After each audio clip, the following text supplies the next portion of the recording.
Okay, this is amazing. Check this out. Okay, ChatGPT, I'm writing a scene for my script and I want to play with some dialogue options. I want you to role play as the character Paul and I'm going to play as Isaac in the scene where he is confronted by Isaac about his gambling addiction. Is that okay? Sure, let's do it. You can start whenever you're ready, Isaac. Hey, Paul. Whoa. Hang on, what's going on with your eyes? You haven't looked like you haven't slept in days. Oh, these? Nah, it's just a new fashion statement. You know, trying to look mysterious like a movie star or something. So what's up? That's so cool. This is just one of the awesome ways that ChatGPT can help you with screenwriting, which we're going to go over in this video. So I just want to get one thing straight right away. I do not for a second think ChatGPT is going to replace screenwriters. I actually completely agree with what Sam Altman said at his recent TED Talk about AI being another tool to help creatives in their various endeavors. The creative spirit of humanity is an incredibly important thing. And we want to build tools that lift that up, that make it so that new people can create better art. So here we go. Here are 10 ideas for prompts you can use whilst you're screenwriting. And what I've done is I've broken them down into 3 sections. Prompts to help you before you start writing, prompts to help you during writing, and prompts to help you after. So let's get straight into it with some ideas for how we can use AI to help us before we start writing. And the first tip is use it to help you structure your story. I'm assuming you probably already got a rough idea as to the plot. I'm going to show you how you can use AI to turn that into a structure and actually start having the building blocks to help you write. So since The Last of Us Season 2 has just dropped, let's go with a post-apocalyptic kind of zombie horror film.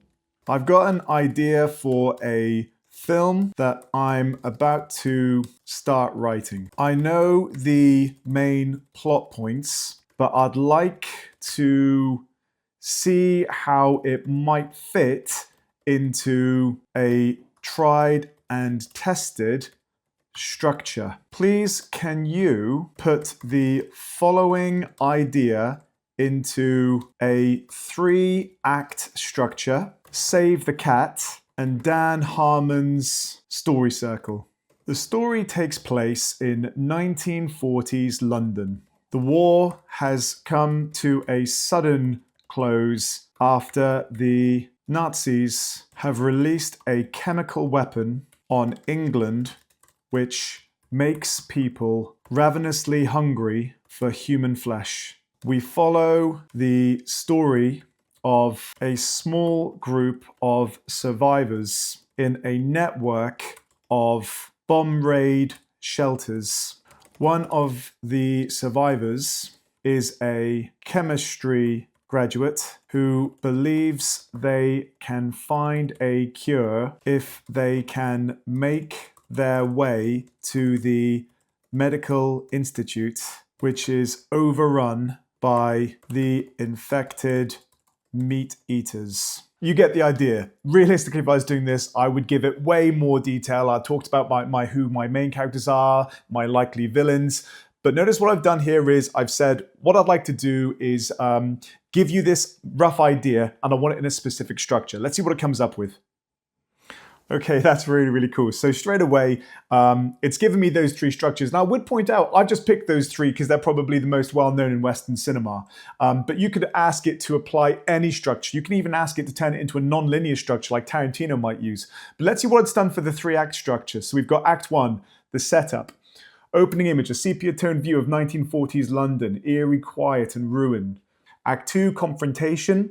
Act 3, resolution. That's really cool. And I'm just thinking, like, if you are new to screenwriting and you have this idea, but you're not necessarily sure how to have the various plot points, this is a really, really great way to just put you on your path to writing your first draft. Let's take a look at some of the other ones. So we've got the Save the Cat beats sheet, literally 15 beats. That's pretty cool. And like I said, I don't think this is cheating. I think for when you're new to screenwriting, it's just a tool to help you actually get writing. Before we go on, let me just take a minute to tell you about the sponsor of today's video, Aura. Now, if you're anything like me, when it comes to your online security and your data, perhaps you'll have an I'll deal with it later sort of mindset. I know there are risks out there. I literally fell for a scam website recently which got me to fork over £50 for a low emission zone. And I know that there are data breaches and trackers following us around everywhere, but because the danger isn't always right in front of us, it's easy to ignore until something actually goes wrong.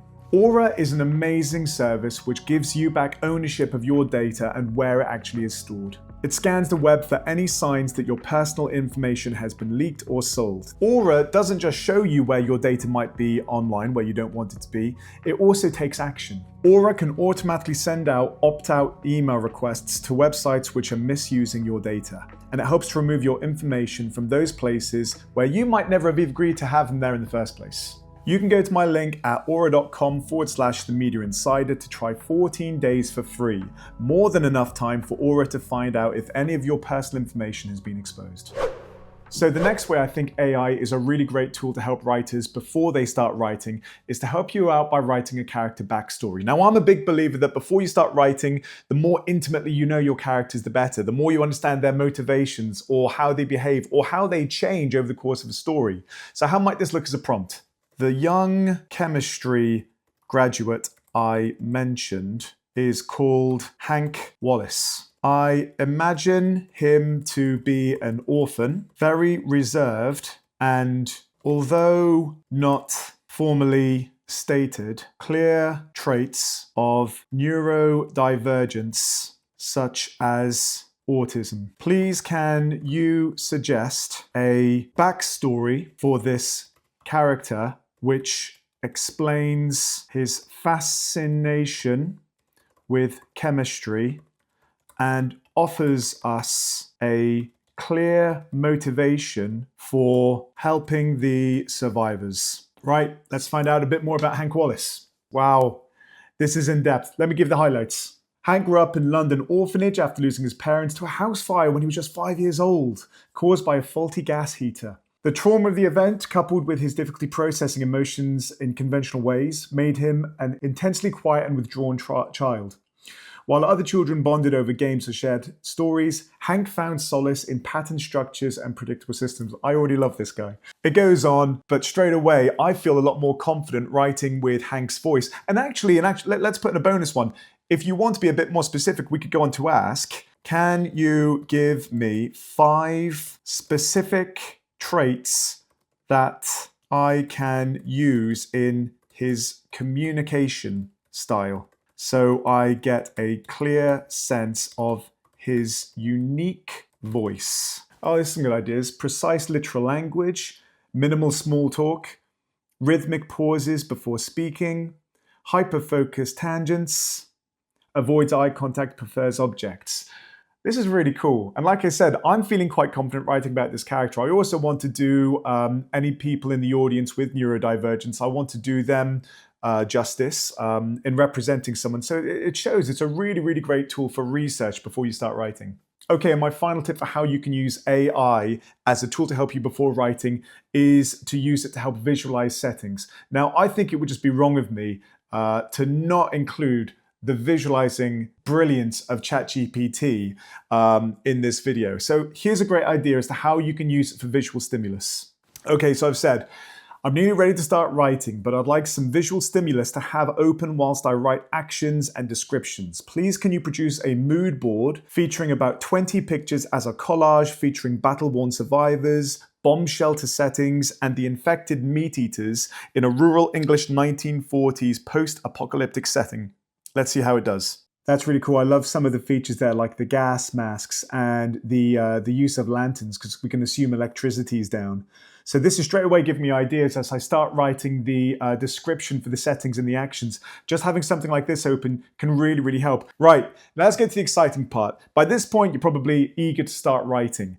And there's a few ways that it can help you write without actually writing for you. So let's just jump straight into our first tip. In my experience of working with students, the hardest thing, the thing that maybe kind of stalls them the most is just knowing where the heck to start. So here's a prompt that you can use to literally get you started. I'm ready to start writing, but I'm not sure how to start scene 1. I'd like you to act as a team of 4 unique writers, each with their own distinct style and voice. I'd like each writer to suggest a different opening scene that will hook the audience in a different way. And I'd like each writer to justify why their idea is best. There we go. I've got a team of writers. I'm going to do the writing, but I'd like to know where AI thinks I should start. Okay, so writer one, the suspense builder, gritty, atmospheric, Hitchcockian, I already like it. Opening scene, we open in total darkness, the sound of distant sirens. Breathing, ragged, urgent, then a single match flares to life, illuminating Hank Wallace's face in a close-up. He's crouched in a tunnel, staring at something just out of frame. We slowly reveal a dismembered hand, twitching in the concrete floor. I already want to do that scene, that's so cool. And there's justification as to why that hook works. It hooks the audience with mystery, dread, and a compelling visual. It sets the tone immediately, claustrophobic and tense. It introduces Hank without needing exposition. We're in the world now, and it's already gone wrong. I love that. I can start writing that straight away. What should we look at next? The humanist, character-driven, emotional approach is writer 2. We've got the world builder, writer 3. Or we've got the shock master. It's got to be the shock master. Let's have a look. So writer 4, black screen, the sound of a radio crackling, then screaming. We cut to a POV shot running through an alley, panting. The camera whips around. Figures in the distance lurch into view, distorted and fast. The runner slips into a shelter, bolts the hatch, and is immediately dragged back out, screaming by infected hands. Smash cut to Hank, who opens his eyes with a start. It was a nightmare, or was it? I think I kind of like that one, actually. Anyway, if you're stuck to know where to start, if you're just lacking that kind of like get the ball rolling, ask one of your team of 4 writers for ideas about how you might start. Okay, next tip is for people who are completely new to screenwriting. If the formatting of the screenplay is slowing you down, one thing that you can do is turn prose into a screenplay. So what I've done is I've put together, actually using ChatGPT, the opening scene of this film, but it's written as prose, something you might feel an awful lot more comfortable with. And what we can actually say to ChatGPT is, I've written the opening for my film as prose. Please convert it into a screenplay format with the correct formatting, including slug lines, action, and dialogue. So this is nice because just like I would expect, obviously we've got slug lines, exterior London, night, winter, 1940s. The description of the setting is far more concise, just as you'd expect in a screenplay. So we now have snow falls like ash, drifting in lazy spirals through a shattered bomb-ravaged city. Streets lie broken, bricks are scorched and crumbling, every corner whispers ruin. Ooh, a voice, calm and steady, begins to speak. Voiceover. It was the worst of winters and the bitterest of times. Snow fell, not like gentle feathers from heaven, but like the ash of some great furnace. That's really, really cool. The way it's turned prose into a screenplay. Again, another really great way to start you writing if you are stuck. The formatting isn't perfect. The dialogue should be centered. But if you're using screenwriting software, that usually takes care of the specific formatting for you. So there's one option for using AI to help you write a screenplay. Okay, time for the next writing tip for using ChatGPT. And I want to go back to our main character, Hank Wallace. We've written a really cool backstory for him, and I kind of understand his motivations, but when he's in a specific scene, I might want to know how he's thinking real time. So what we can actually do is get ChatGPT to act as our character, and we can actually interview him. Okay, so here's the prompt. I'm now writing the scene in which he confides in Mrs. Baker, an old family friend who acts like a mother to him, that he isn't 100% certain he can come up with a cure and is experiencing self-doubt. In this scene, he finds resolve. I would like you to act as Hank and allow me to interview you to understand how you may act and speak in this scene. So let's have a word with Hank. Hi, Hank. Why are you doubting yourself? Hank shifts uncomfortably, his fingers fidgeting with the sleeve in his jacket. I don't know, it's just the more I look at it, the more I feel I'm missing something. The formula, the reactions, they should be working. But I can't be sure. Every time I think I'm close, it slips away. It's like trying to catch something in the dark. If I can't even get this right, what happens to everyone? What happens if I fail? He glances down, voice barely a whisper. I don't have anyone else to rely on. I'm not even sure I'm the right person for this. So again, I'm interviewing him. I'm starting to like get a sense as to kind of like that self-doubt. Let's ask him, where do you find courage when you have needed it in the past? He looks away for a moment, his gaze distant as if recalling something. Courage is not something I feel exactly. It's more like pushing through anyway. When I was younger, it was my uncle who used to tell me that I didn't need to be brave all the time.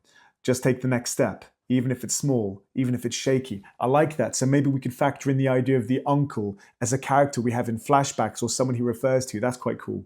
So there's one option for you. You can interview your characters to try and really get inside their head. But the last tip I want to show you for writing is a little bit more explicit. And something that writers often do is they will just brainstorm or role play an idea with other writers or actors to just see how it kind of like unfolds. So let's have a go at doing that now with ChatGPT. So the prompt I've come up with is, I'd like to have a go at acting out a flashback scene between Hank and his uncle. We'll call him Uncle Tim. I'd like you to act as the uncle and I'll be Hank. I'm looking for dialogue options in a scene about courage back when Hank was 10 years old before the war. The uncle is quite old-fashioned and minimalist in his language, but everything he says is relevant and carries wisdom and grace. He says a lot in very few words. Let's see what it comes up with. So I was going to get started, but ChatGPT already has. Uncle Tim sits in his worn chair, the dim light from the fireplace flickering across his face. He exhales slowly, looking out the window. After a moment, he turns his eyes towards you, his voice slow and steady. Uncle Tim. You're quiet, Hank. Something on your mind? I've said, no, well, yes. It's the other boys at school. I'm not like them, am I?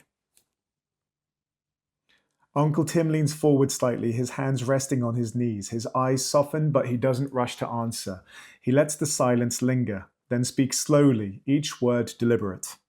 No, you're not like them, and that's fine.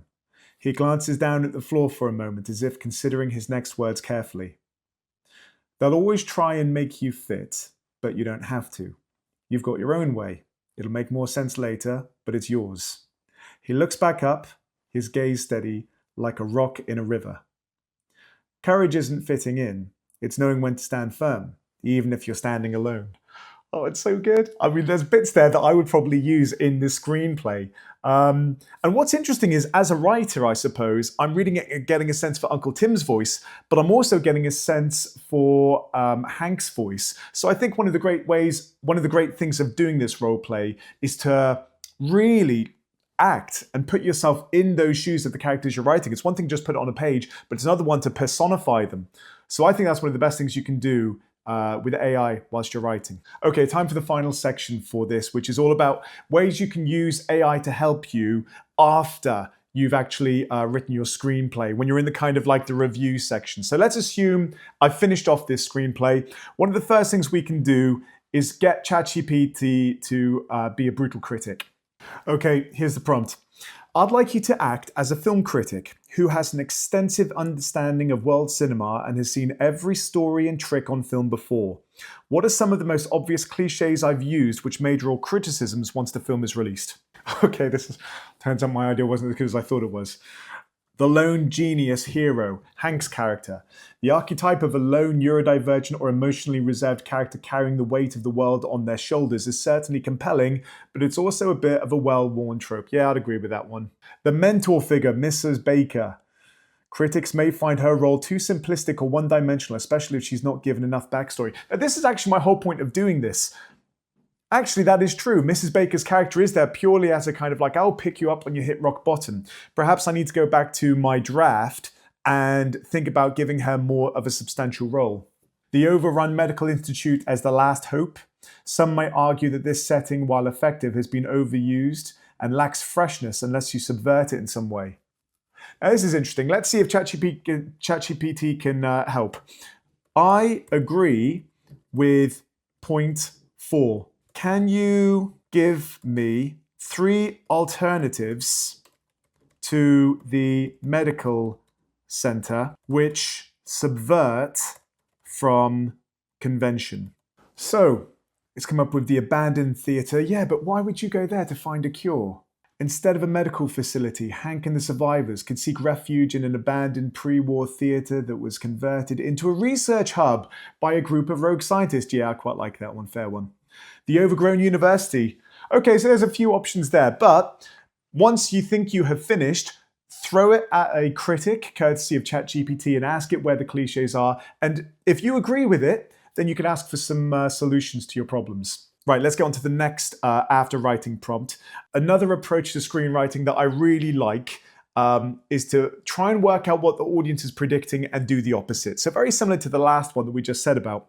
But when you think about the likes of some great shows at the minute, like The White Lotus, it's amazing that as these stories are unfolding, there's a huge amount of fan theory online, and it almost always does the last thing that we're expecting. So what I'm going to ask for it to do is try and come up with some fan theories so that I can make sure I do the opposite. Here's the prompt. I'd like you to act as a Reddit community who are obsessed with this story. I'd like you to imagine that you are aware of the story up to the point where they're about to reach the medical center, but you don't know what happens next. I'd like you to write a Reddit post asking for fan theories, and I'd like 10 responses of fan theories so I can see what the obvious choices are and try and avoid them. Okay, so it's literally done this like a Reddit post. Survival stories. Spoiler, what happens next in Hank's quest for a cure? Hey folks, I'm a huge fan of the story of Hank and his group of survivors. And honestly, I'm dying to know what happens next. What are your theories on how Hank's quest for a cure will play out? The first one.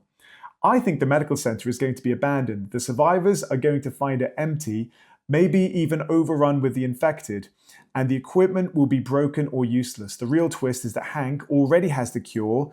He just doesn't know it yet. It's in his own DNA or something. That's interesting. Now, I'd say that's quite predictable. It's quite obvious. That means we don't want to do it. So you can look through these and find out, like, you know, what is the thing that people aren't expecting? Oh, here's one from Brainstorming Beast. What if the cure is not physical but psychological? Maybe the cure isn't about solving the virus or the infection, but changing how people perceive the outbreak. It's about that. Hank will have to create a new kind of therapy or mind-altering treatment. I bet they'll find the facility full of failed trials and broken system. That's kind of interesting. I'm actually going to like that one. Once you finish writing, throw it into ChatGPT and ask what the online community are going to be saying about it. Was it predictable? What were some of the most obvious plot points? This is especially true if you want to kind of write your screenplay as a series of maybe 10 episodes, something for Netflix. That's really useful because then you can see it's kind of like, well, this is how far I've gotten. Where does it go next? Okay, and the final tip I want to share with you after you've actually written your screenplay is it's very likely that you're going to have to write a cover letter to various production companies, and I doubt many of you have done this before. So what we're going to do is we're going to do a cold pitch email to a production company, which needs to be really concise, or perhaps to an agent. Okay, here's the prompt. I've completed my screenplay and I'm really pleased with it. I want to send it to all the production companies and agents in the UK and potentially the US. I'm aware the letter needs to be concise, persuasive, and get the reader to actually pick up my screenplay, but I don't know how to write such a letter to agents. Please, can you draft a letter for me to adapt? So this is nice because it's done it almost like it's a template, so I can just change the name, address in Microsoft Word. Let's see what we've got. Dear agent's name / production team. I hope this message finds you well. My name is Simon Hunter, and I'm reaching out to share my completed screenplay titled, I don't have a name for it yet. Let's come up with some names. Give me 3 possible titles for the screenplay. After the Fall, generic. The Last Cure, Fragments of Dawn.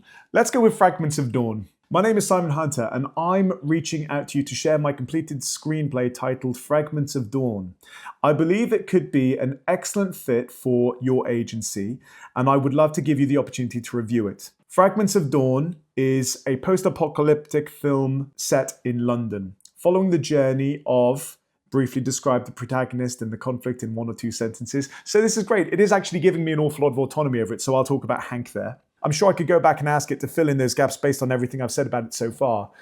But actually, this is great because I can now tailor the letter to each of the production companies I send it to. So if I sent it to A24, I could make sure I cite some of their films and some of the things which I know they're interested in as a production house. So that's kind of cool. And it actually gives me the confidence now to write my letter to agents and see about getting this thing made.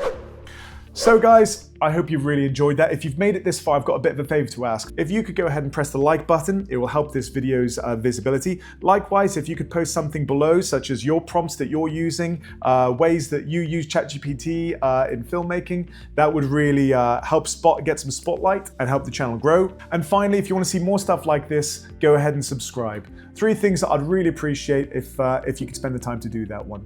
As always, thank you very much for watching. Thank you specifically to my patrons who keep this channel going. And if you would like to join a community of filmmakers and get better access to me and chat about all things film, go ahead and head over to my Patreon page right now. That'd be great. Thanks very much for watching, and I'll see you in the next one.